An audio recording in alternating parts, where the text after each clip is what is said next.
Cremaciones de animales en la Biblia. En cuanto a las órdenes de Yahvé a Moisés a propósito de la cremación de animales en el altar, podríamos llenar páginas. Dice la Biblia: esta es la ley del holocausto. El holocausto arderá sobre el hogar del altar de la noche a la mañana, y el fuego del altar se tendrá siempre encendido. El fuego arderá siempre en el altar sin apagarse. El sacerdote lo alimentará con leña todas las mañanas. Pondrá sobre ella el holocausto y quemará allá mismo la grasa de los sacrificios pacíficos. Es fuego perenne que ha de arder en el altar sin apagarse. Números capítulo 28 versículo 3. Son interminables los pormenores que Yahvé le dio a Moisés acerca de cómo debía quemar las ofrendas, cuáles eran los holocaustos y de cuáles podía comer en parte los sacerdotes, etc. Pero todavía hay más peculiaridades. A veces parece que la impaciencia de Yahvé por sentir el suave olor tranquilizante del que no hablan los textos era tanta que sin esperar a que los quemasen bajaba él mismo a abrazarlos y captar de cerca lo que ellos querían.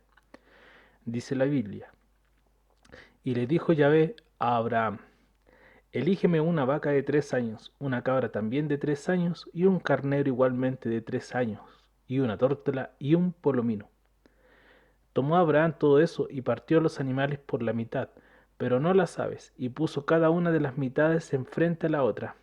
Puesto ya el sol, y en densísimas tinieblas apareció una hornilla humante y un fuego llamante que pasó por entre las mitades de las víctimas. Génesis capítulo 15. Y más adelante en el libro de Levítico leemos, dice la Biblia: Aarón, alzando la mano, bendijo al pueblo y bajó después de haber ofrecido el sacrificio por el pecado, el holocausto y el sacrificio pacífico. Moisés y Aarón entraron en el tabernáculo de la reunión, y cuando salieron, la gloria de Yahvé, la famosa nube, se manifestó a todo el pueblo, y salió de allí un fuego mandado por Yahvé, que consumió en el altar el holocausto y las gracias. A su vista, todo el pueblo lanzó gritos de júbilo y se postraron rostro a tierras. Levítico capítulo 9. En esto parece que hay un paralelo de lo que anteriormente dijimos de la matanza de animales.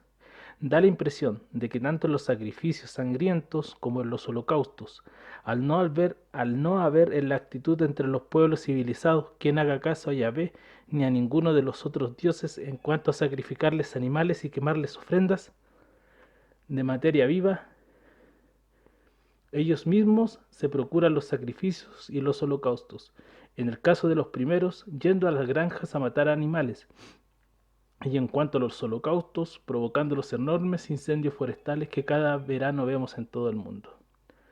Para que el lector vea la importancia que Yahvé le concedía a todo esto, abre paréntesis, y al mismo tiempo para que los contrastes con el poco o ningún caso que a tales cosas sacratísimas se les concede en la actualidad, tanto en el judaísmo como en el cristianismo.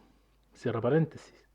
Lea estos textos aleccionadores tomados del libro 2 de las Crónicas, referente a las consagraciones del templo por Salomón, es decir, alrededor de 300 años después de la muerte de Moisés. Dice la Biblia: el rey Salomón, con toda la comunidad de Israel que se había reunido en torno a él, sacrificó ante el arca innumerables ovejas y bueyes en incalculable abundancia. Cuando los sacerdotes salieron del santuario, la casa se llenó de la nube, la misma casa de Yahvé, y los sacerdotes no pudieron continuar en el servicio a causa de la nube, porque la gloria de Yahvé llenaba la casa de Dios. Cuando Salomón acabó de orar, bajó fuego del cielo que devoró el holocausto y los sacrificios, y la gloria de Yahvé llenaba la casa. Los sacerdotes no podían entrar en la casa de Yahvé, porque la gloria de Yahvé estaba en la casa de Yahvé. Entonces todos los hijos de Israel, viendo descender el fuego y la gloria de Yahvé sobre la casa, se postraron rostro en tierra sobre el pavimento y adoraron a Yahvé, porque es bueno y porque es eterno su amor. Luego el rey y todo el pueblo ofrecieron sacrificios a Yahvé. El rey Salomón ofreció en sacrificio 22.000 bueyes y 120.000 ovejas. Así inauguraron la casa de Dios el rey y todo el pueblo.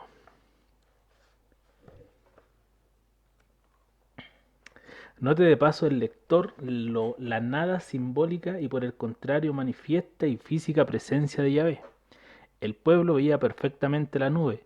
Al igual que en nuestros días, mucha gente ha visto pequeñas nubes haciendo cosas muy extrañas. Muy probablemente, las cifras que dan las crónicas son exageradas, pero aún reduciendo a la tercera parte, nos encontramos ante una hoguera en la que se quemaban varias toneladas de carne. Imagina el lector el humo, el penetrante olor a carne quemada y la grasa fluyendo por todas partes. No tiene que imaginárselo mucho, porque le bastará con seguir leyendo el resto del capítulo 7. Dice la Biblia: Salomón consagró el interior del patio que está delante de la casa de Yahvé, pues allí fue donde ofreció los holocaustos y la gracia de los sacrificios de comunión, ya que el altar de bronce que había hecho Salomón no podía contener el holocausto y la obligación, y la oblación y las grasas. La fiesta duró 7 días. Y toda esta increíble carnicería, ¿para qué? Para congraciarse y para agradar al Dios verdadero, al Dios de la belleza, al Dios del amor, al Dios primera y profunda inteligencia del que rige el universo. De ninguna manera. El Dios verdadero no se deleita con humus ni con grasas. Lógicamente tenemos que llegar a la conclusión de que toda esta carnicería era para satisfacer los gustos de un Dios al que le gustaba la sangre, primo hermano de Júpiter, de Baal, de Moloch, de Aserá, de Dagón, de Quemos y todos los demás dioses mesopotámicos a los que también sus pueblos adoraban mediante sacrificios de animales o seres humanos. Ahab, rey de Israel, sacrificó 2 de sus hijos a Baal.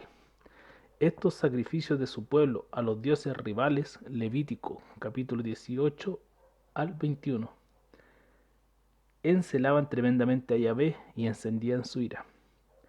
Todavía hay un último extraño detalle relacionado con el fuego y también con la irascibilidad y falta de entrañas de Yahvé. Y por él podemos ver que estaba muy interesado en que los sacrificios que pedía fuesen hechos exactamente como él decía, cuando él decía, por las causas que él lo pedía y únicamente en los lugares que él señalaba. Leemos en el libro de Levítico capítulo 10. Dice la Biblia: los hijos de Aarón, Naclab y Abiú, tomaron cada uno un incensario y poniendo fuego en ellos y echando incienso, presentaron ante Yahvé un fuego extraño, cosa que no les había sido ordenada. Entonces salió de ante Yahvé un fuego que los abrazó y murieron ante Yahvé.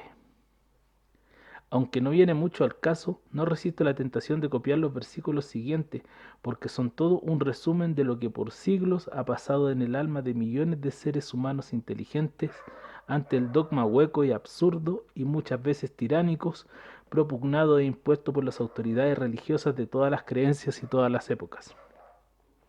La explicación fanática dada por Moisés ante un hecho tan bárbaro y el silencio impotente de un pobre padre aplastado por el dolor y por la injusticia de su Dios son solo el eco de miles de hechos parecidos. Dice la Biblia: dijo entonces Moisés a Aarón, cuyos hijos acababan de ser abrazados por Yahvé: esto sucedió conforme a lo que Yahvé había dicho: yo seré santificado en aquellos que se me acerquen y glorificado ante el pueblo. Aarón cayó. ¿Qué iba a decir el pobre Aarón, incapaz de comprender la injusticia y la bondad de su Dios? Seguramente en aquel momento y en el profundo de su corazón debió de blasfemar contra Yahvé, como han blasfemado contra Dios muchísimos creyentes desesperados cuando los doctrinatarios religiosos le achacaban a él cosas con las que no tiene nada que ver, porque son debidas a causas mucho más cercanas a nosotros. Lector, si todas estas cosas de las que estamos hablando te parecen bastante extrañas, por no decir absurdas, no te olvides que son tomadas directamente de la Biblia, el libro sagrado, que para muchos millones de seres humanos ha sido la guía durante muchos siglos.